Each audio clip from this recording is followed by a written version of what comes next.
Bang Azhari, ya cap. Oke.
Dengan memanfaatkan pengembangan teknologi digital melalui promosi ke media sosial. Acara selanjutnya yaitu penyampaian materi kedua oleh Bapak Azhari kepada Bapak Wakil Bupati Kendal. Siap.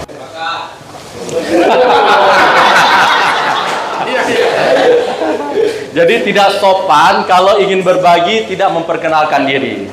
Tetapi saya yakin teman-teman di sini ya sudah ada yang mengenal saya. Kalau ada yang mengenal saya minta satu orang untuk ke depan ya.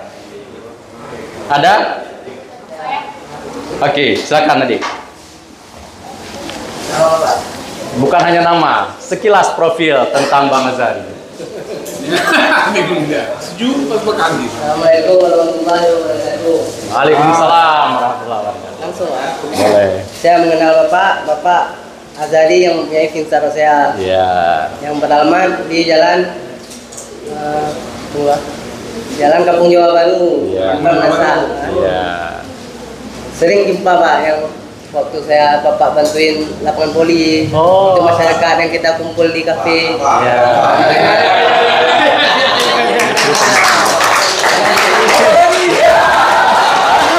Saya pernah bekerja di satu usaha Bapak, Wanet di Darussalam. Oh, iya. Di depan yang waktu dulu yang tua saya, Bang Di. Ya. Itu saya. Oke ya. Karena sudah kenal, sudah akrab, dapatnya 100.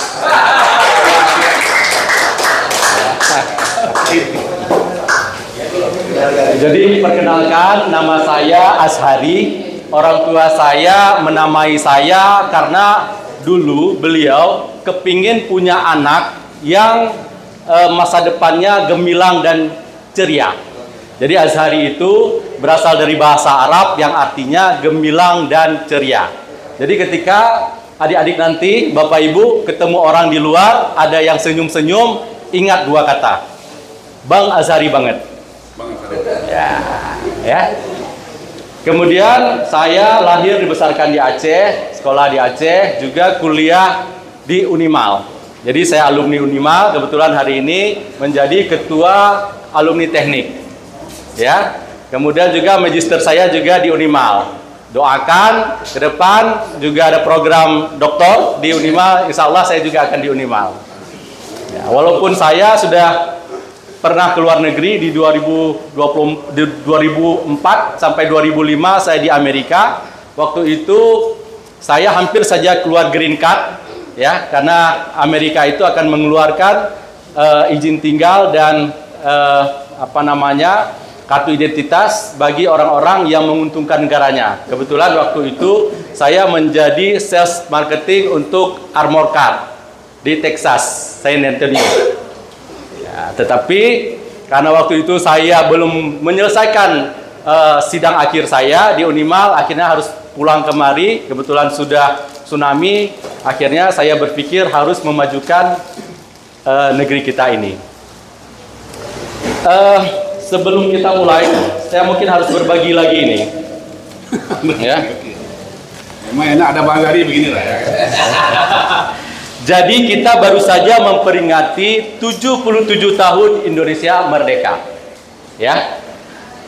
Tetapi kenapa setelah Indonesia 77 tahun merdeka masih disebut negara berkembang? Ada yang tahu? Oke, kembali deh.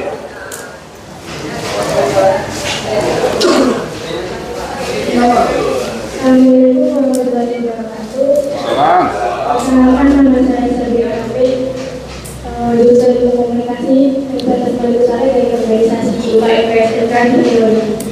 Jadi, kenapa Indonesia itu disebut negara berkembang, Pak Buluman? Gimana saya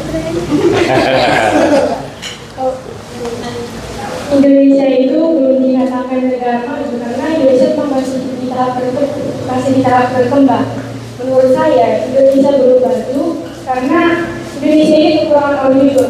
Indonesia ini tidak kekurangan orang pintar, tapi Indonesia kekurangan orang-orang jujur. Gitu, Pak. Terima kasih. Hampir benar, ya, tapi belum betul, tapi hampir benar. Silakan. Ya.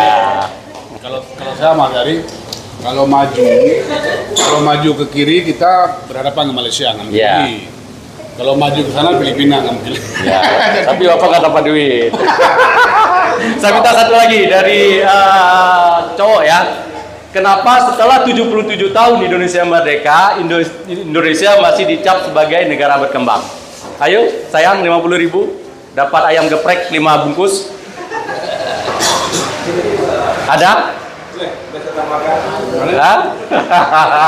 Nanti ya Bang dah. Ya, adik-adik dulu, ya kan? Mereka lebih membutuhkan. Ada? Atau malu-malu harus tambah satu lagi? Waduh. Mana. Ada? Nggak ada ya? Sayang loh. Oh, si Elza tadi mau ngomong. Ada? Boleh. Ayo Adinda. Jarang-jarang loh ada materi yang mau bagi-bagi rezeki. Biasanya narasumber. Assalamualaikum warahmatullahi wabarakatuh. Waalaikumsalam warahmatullahi wabarakatuh. Jadi, kenapa Indonesia masih dikatakan negara berkembang? Karena dari segi pendapatan masyarakat Indonesia itu masih belum rata dan masih banyak di bawah garis kemiskinan. Sementara di negara maju, kemajuan atau tingkat pendapatan PDB per tahunnya itu selalu meningkat, sedangkan di Indonesia itu masih stagnan bahkan menurun. Terima kasih. Ya, masih hampir tepat. Dapat 50.000 saja. Ya. Jadi jawabannya adalah kenapa Indonesia setelah 77 tahun merdeka masih dicap negara berkembang? Karena jumlah pengusahanya masih 2% dibandingkan dengan jumlah penduduk.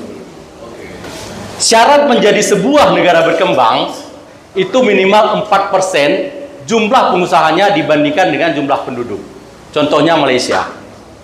Ya. Hari ini Singapura sudah 7%. Amerika 17%. Malah yang paling dahsyat adalah China. China hari ini menduduki urutan pertama. Mereka punya 24% pengusaha dibandingkan jumlah penduduk. Untuk itu malam ini kita di sini untuk menjadi seorang entrepreneur. Ya. Kenapa kita tidak menjadi pengusaha? Karena waktu kita di alam rahim, ibu kita mengandung untuk kita, ya, beliau setelah membaca mungkin surat Yusuf, biar anaknya ganteng seperti saya, beliau mengelus-eluskan perutnya. Nah, kalau sudah besar jadi dokter ya. Nah, kalau sudah besar jadi pilot ya. Ya. Kemudian setelah kita lahir, ya, memasuki usia TK, taman kanak-kanak, ketika kita ditanyai oleh om tante kita, "Nak, kalau sudah besar mau jadi apa?" Apa jawaban kita? Pasti mau jadi dokter. Pasti mau jadi pilot. Karena indera yang paling awal ya berfungsi di dalam rahim adalah indera pendengaran kita. Jarang sekali ada ibu-ibu yang mengusap, mengelus-elus perutnya meminta supaya anaknya jadi seorang pengusaha. Mungkin salah satunya saya.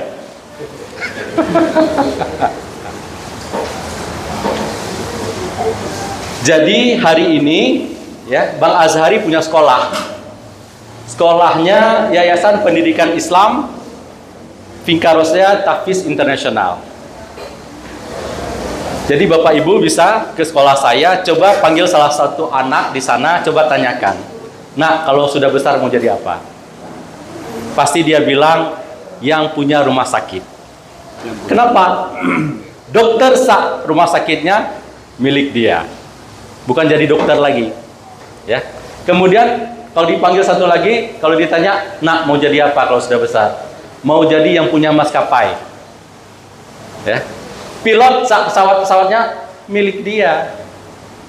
Ya. Jadi ada salah satu anggota dewan tanya sama saya, "Bang Azhar ini asik bilang pengusaha ya selalu.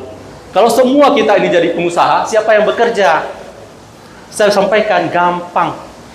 Ya, kita order TKW, tenaga kerja Washington. Ya, atau TKI, tenaga kerja Inggris. Ya kan? Kan keren kalau kita punya supir bule. Kan? Atau punya pembantu di rumah, boleh juga. Jo, mari cuci mobil. Ya, kenapa? Karena orang Aceh itu sulit sekali berbahasa Inggris. Ya, tetapi kalau orang Korea tidak bisa bahasa Inggris, apa kata kita? Hebat orang Korea, nasionalismenya tinggi.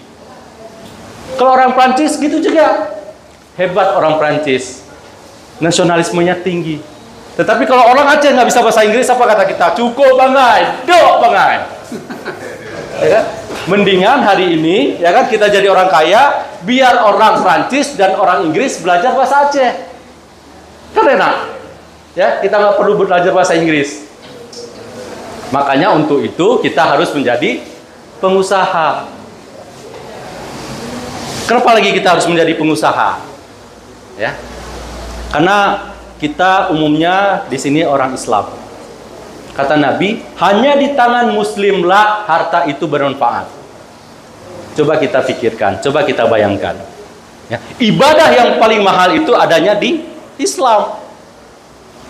Haji, umroh, ya, apalagi kurban, hakikat, Islam. Ya, semua itu pakai duit. Jadi, untuk kita bisa menjadi seorang entrepreneur, kita harus berubah. Yang tadi orang tua kita menginginkan kita menjadi pekerja, kita harus menjadi pengusaha dengan cara berpikir dengan otak kanan. Ya. Kalau orang-orang yang berpikir dengan otak kiri, itu seringkali hitung-hitung dan analisa. Ya, tetapi orang-orang yang berpikir dengan otak kanan, ya, kecerdasan dengan otak kanan, dia akan menjadi orang-orang yang fleksibel. Ya. Karena apa? Karena cantik dan ganteng bukan jaminan. Yang bisa jaminan apa? Sertifikat tanah. Iya. BPKB bisa jadi jaminan. Ya. IPK juga tidak bisa jadi jaminan. Coba ya, IPK bawa ke bank, nggak akan laku. Kalau kita punya IPK 4, coba bawa ke calon mertua, pasti nggak akan diterima. Ya, tetapi ada IPK yang diterima. Apa? Indeks pendapatan kumulatif. Nah, itu baru laku. Jadi rata-rata sebenarnya orang Aceh itu punya fleksibilitas yang tinggi. Karena orang Aceh itu di mana-mana dia bisa hidup karena fleksibel, bisa beradaptasi, bisa adaptif. Karena untuk menjadi seorang pengusaha tidak harus urut. Misalnya kita sekolah pertanian, ya, tidak mesti kalau mau jadi petani tidak mesti sekolahnya pertanian. Kalau menjadi akuntansi tidak perlu sekolahnya akuntansi. Ya, karena repotnya kenapa? Kalau misalnya kita mau bisnis kuliner, ya, tidak mesti harus belajar jadi chef dulu, tidak mesti. Kalau mau jadi pebisnis bengkel, perbengkelan, tidak mesti harus jadi montir dulu, ya, karena repot. Kalau mau bisnis salon, tidak mesti mau jadi bencong dulu, tidak mesti, ya. Bisa masak oke, tidak bisa masak juga tidak apa-apa. Kemudian untuk jadi pebisnis itu tidak perlu pengalaman.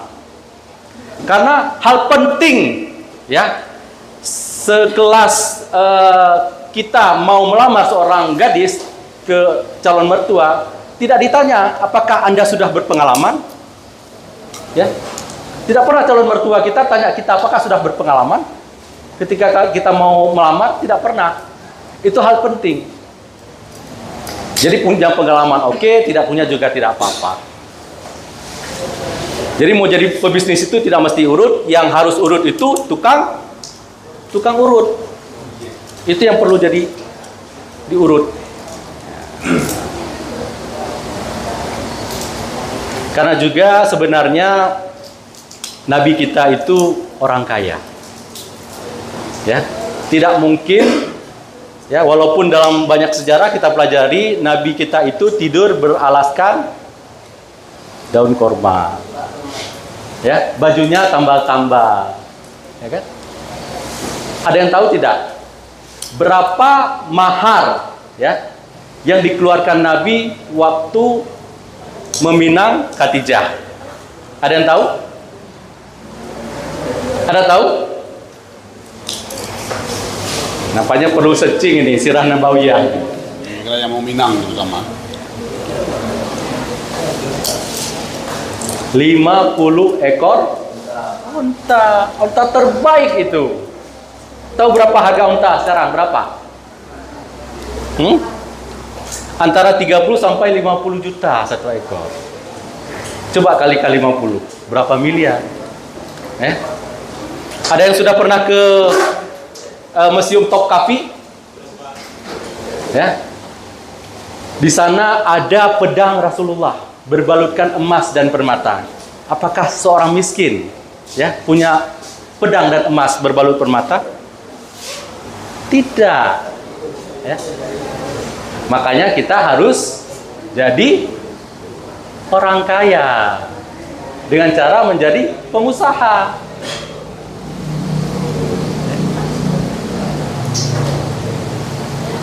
Jadi sebelum kita menjadi pengusaha, kita harus punya mimpi dulu. Ya. Gantungkanlah cita-cita kita setinggi langit. Kalaupun kita tidak bisa mencapai langit, kalaupun harus jatuh, jatuhlah di antara para bintang. Kita boleh miskin harta, tetapi tidak boleh miskin cita-cita.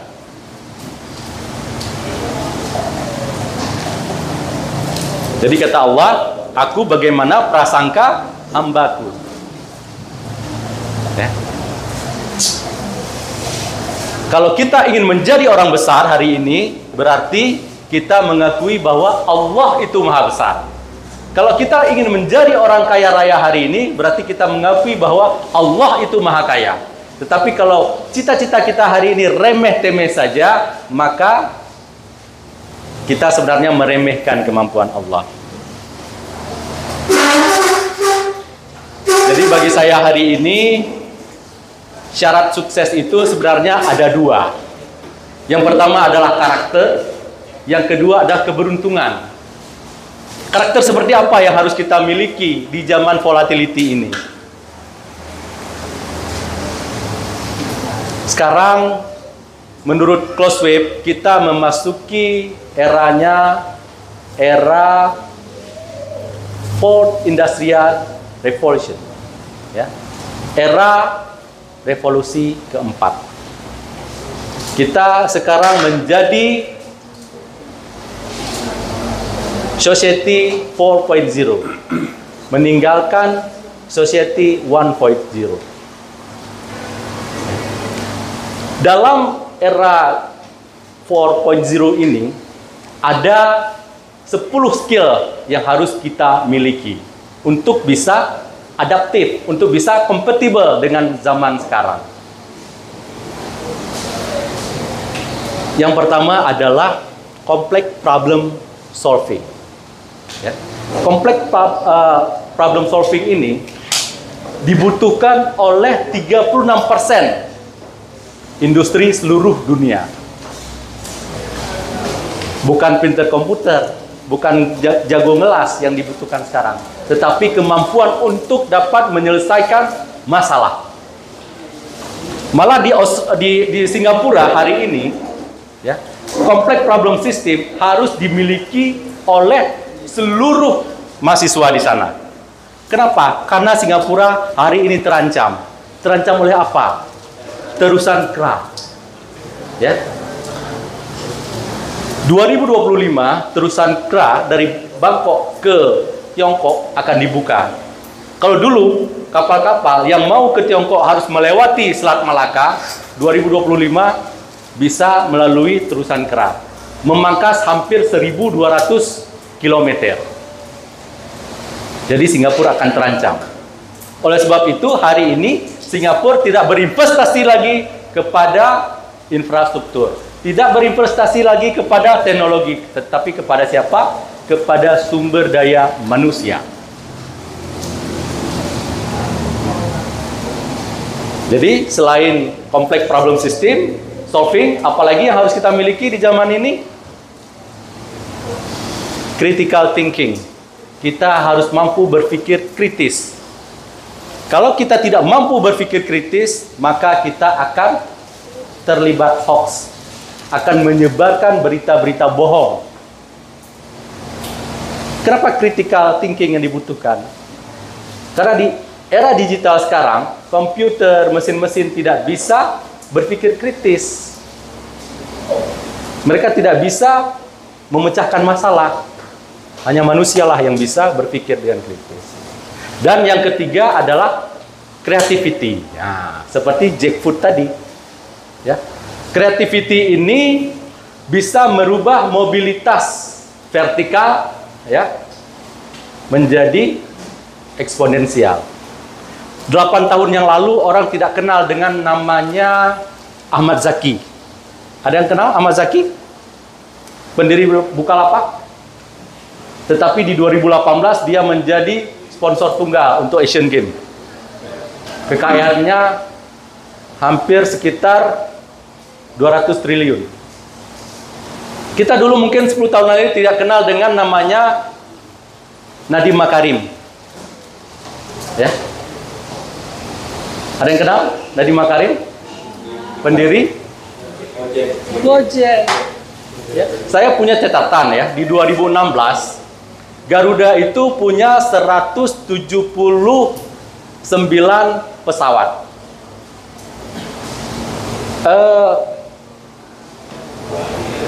Kekayaan Garuda di 2016 tersebut bernilai sekitar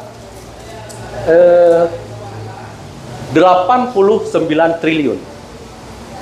Tetapi ketika dihitung, ya, dengan nilai pasar di 2016 tersebut, kekayaan Garuda hanya 12 triliun.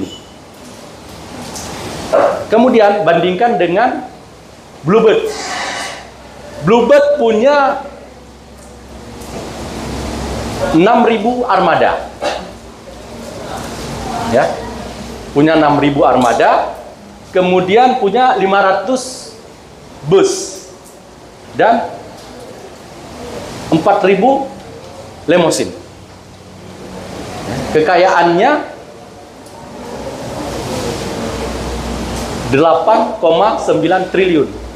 Tetapi setahun kemudian, ya, setelah dihitung dengan harga pasar, menjadi 12 triliun.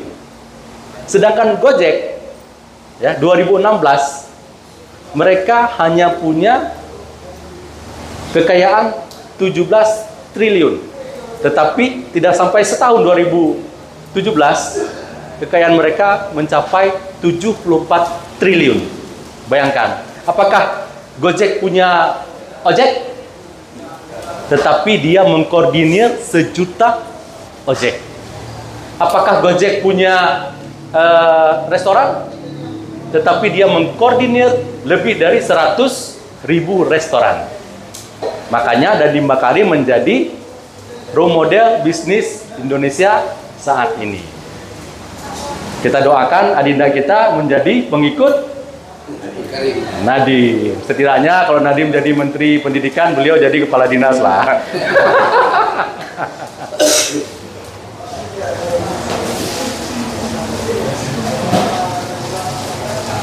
Jadi era volatility ini kemudian kalau kita mau sukses itu seperti yang saya sampaikan tadi, yang pertama kita harus punya karakter, ya. Kata si Stanley, ya, 100 faktor sukses seseorang itu bukanlah IQ yang tinggi. IQ yang tinggi menduduki urutan ke-21 daripada kesuksesan seseorang. Ya, lulusan sekolah atau universitas ternama itu menduduki urutan ke-23. Ya, punya nilai terbaik saat lulus itu malah urutan ke-30. Yang nomor satunya apa? Kejujuran. Itu faktor yang utama membuat manusia ini sukses. Dan yang kedua adalah disiplin. Nah, kedua disiplin. Dan yang ketiga adalah pinter bergaul. Jadi kejujuran, disiplin, dan pinter bergaul ini tidak hanya bisa diterapkan di dunia usaha, tetapi juga di dunia kerja. Ya, jadi kalau adik-adik, abang-abang mau sukses, minimal harus punya yang tiga ini. Ya, baru yang keempat adalah dukungan pasangan hidup. Ya, makanya anak-anak muda jarang sekali yang berhasil karena tidak ada yang mendukung. Makanya kalau mau kaya harus punya pasangan hidup. Masih ada yang kuliah di sini? Ya, saya doakan lancar studinya juga lancar jodohnya. Kalau udah bicara masalah jodoh itu amin. Ya. Jadi syarat pertama adalah kita harus berkarakter. Karakter jujur, disiplin, dan pintar bergaul. Kemudian syarat untuk sukses adalah keberuntungan. Sering sekali kita mendengar, ya, orang pintar itu dikalahkan oleh orang bejo. Ya, orang bejo itu orang-orang yang beruntung. Hasil studi sekarang yang dilakukan oleh Richard Wiseman, ternyata keberuntungan itu dapat dipelajari, dapat didekati. Itu menurut si Wiseman. Tetapi menurut Bang Azhari sama juga. Ya, keberuntungan itu bisa dipelajari dan didekati, tetapi beda konsep. Kalau konsep Bang Azhari, konsep secara syar'i, secara Islam. Ya. Kalau kita ingin deras rezeki kita, maka apa yang harus kita lakukan? Salat duha. Ya. Kalau kita ingin punya jabatan yang tinggi, punya kedudukan tinggi, apa yang harus kita lakukan? Salat tahajud. Sebenarnya Islam sudah memberikan jalan keluar, mempunyai map, ya, dalam kehidupan kita adalah Al-Quran. Jadi ketika kita kembali ke Al-Quran, maka hidup kita akan sukses. Jadi catat, ya, kesuksesan itu ada dua pemicunya. Yang pertama karakter, dan yang kedua adalah keberuntungan. Mungkin itu saja yang bisa saya sampaikan, karena malam pun semakin larut, takut nanti ada yang stres, ada ngantuan, ya. Saya akhiri dengan wabillahi taufiq wal hidayah. Assalamualaikum warahmatullahi wabarakatuh.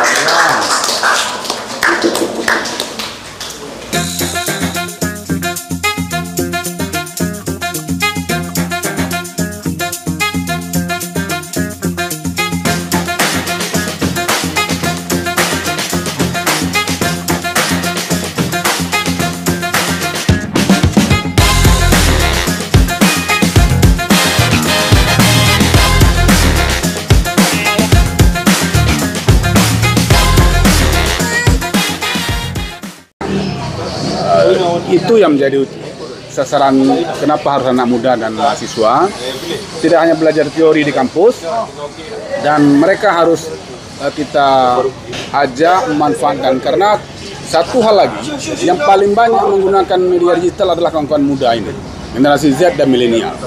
Kalau kawan-kawan ini diarahkan menggunakan digitalisasi ke arah yang positif untuk membangun bisnisnya, misal dia bisa jadi fotografi kah, bisa jadi konten kreator kah, ya kan, bisa jadi sinematografi kah, apa sajalah.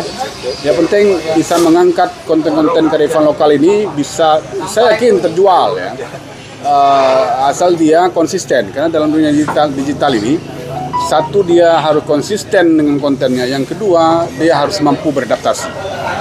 Bagi anak-anak muda sekarang, marilah kita berkreativitas. Karena zaman sekarang adalah zaman kreativitas. Kreativitas itu dapat mengalahkan mobilitas vertikal. Jadi banyak crazy rich man hari ini adalah anak-anak muda yang punya kreativitas tinggi. Jadi kalau kita mau berhasil, kita mau sukses, kita mau kaya, mari sama-sama kita berkreativitas. Apalagi di zaman perubahan teknologi ini, salah satu yang harus kita andalkan adalah smartphone. Seperti disampaikan oleh Pak Kamar tadi, bahwa bangun tidur kita bukan melihat anak kita, bangun tidur kita bukan melihat suami kita, tapi yang kita lihat pertama adalah smartphone. Berapa yang like, berapa yang love, berapa yang komen. Jadi kita harus adaptif, kita harus kompatibel dengan zaman sekarang agar kita tidak kalah dan punah.